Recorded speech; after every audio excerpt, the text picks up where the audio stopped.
Jesus was at Capernaum in Galilee. It was a Sabbath day, and Jesus had been teaching people in the synagogue about God. While he was in the synagogue, he had commanded an unclean spirit to leave a man, and the spirit had obeyed Jesus' command. People all over the region were talking about Jesus.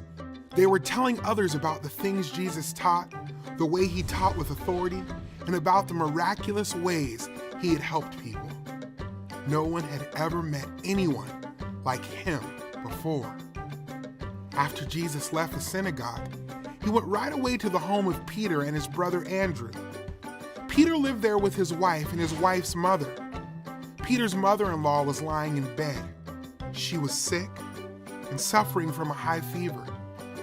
The people in the house told Jesus about her, so Jesus went to see her. Jesus touched her hand, and the fever left her right away. Jesus helped Peter's mother-in-law stand up. She didn't just feel a little better, she was completely better. She wasn't sick anymore because Jesus had healed her. Right away, the woman began to serve Jesus and the others there. That evening, people brought to Jesus their friends and family members, anyone who needed help. So many people came, it looked as if the whole town was standing outside the door, waiting to see Jesus. These people were sick. Some of them had unclean spirits. The people had heard about Jesus and how he had healed people and drove out unclean spirits. They hoped Jesus would help them too.